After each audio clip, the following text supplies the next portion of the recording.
दहेज प्रथा को रोकने के लिए केंद्र सरकार ने कई कानून बनाए हैं, लेकिन इन कानूनों के दुरुपयोग के मामले भी लगातार सामने आ रहे हैं। ताज़ा मामला बेंगलुरु का है, जहां उत्तर प्रदेश के रहने वाले इंजीनियर अतुल सुभाष ने फांसी लगाकर सुसाइड कर लिया। अतुल ने सुसाइड नोट में लिखा कि पत्नी ने उनके खिलाफ 9 फर्जी मामले दर्ज कराए। इसके अलावा उनसे 3 करोड़ रुपए की मांग की है। अतुल सुभाष ही नहीं, देश भर से कई ऐसे मामले सामने आए हैं जहां दहेज विरोधी कानून का दुरुपयोग किया गया। कई मामलों में कोर्ट ने आरोपी को रिहा करते हुए इसके दुरुपयोग पर चिंता व्यक्त की थी। सुप्रीम कोर्ट ने जताई चिंता। सुप्रीम कोर्ट ने 10 दिसंबर को दहेज विरोधी कानून के दुरुपयोग पर चिंता व्यक्त की।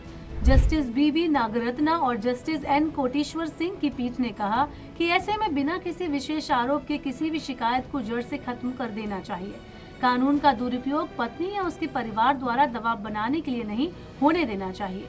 पीठ ने कहा कि संशोधन के जरिए IPC की धारा 498A को शामिल करने का मकसद पति और उसके परिवार द्वारा महिला पर की जाने वाली क्रूरता को रोकना था। हालांकि हाल के वर्षों में वैवाहिक विवादों में उल्लेखनीय इजाफा हुआ है, साथ ही 498A के दुरुपयोग के मामले बढ़े हैं। इससे पहले सुप्रीम कोर्ट ने कहा था कि नए कानून में जरूरी बदलाव करना चाहिए। धारा 85 और 86 में बदलाव जरूरी है। अदालत ने कहा कि नए कानून में दहेज विरोधी कानून की परिभाषा ज्यों की त्यों रखी गई है, बस अलग से धारा 86 में दहेज प्रताड़ना से संबंधित प्रावधान किए गए हैं। शादी की बुनियाद को हिला रही धारा 498A।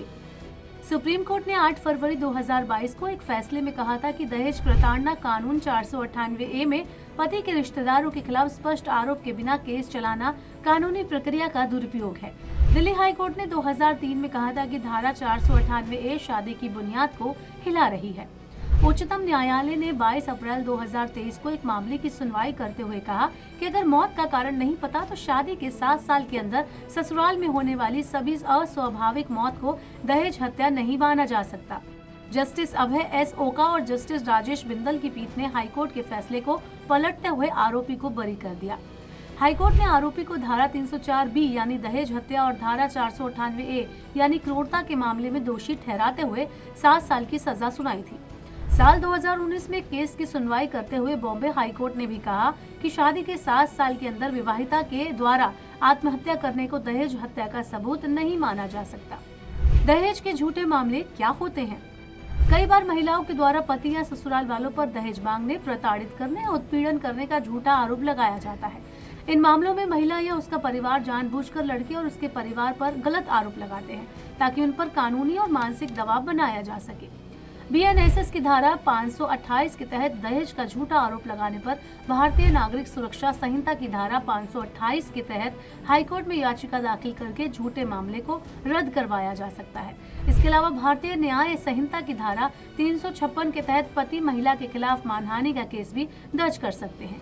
दहेज के झूठे मामलों से बचने के लिए अग्रिम जमानत लेने का प्रावधान है। अगर किसी व्यक्ति की पत्नी उस पर झूठे आरोप लगाती है तो भारतीय नागरिक सुरक्षा संहिता की धारा 528 के तहत हाईकोर्ट में याचिका दाखिल करके झूठे मामले को रद्द कराया जा सकता है।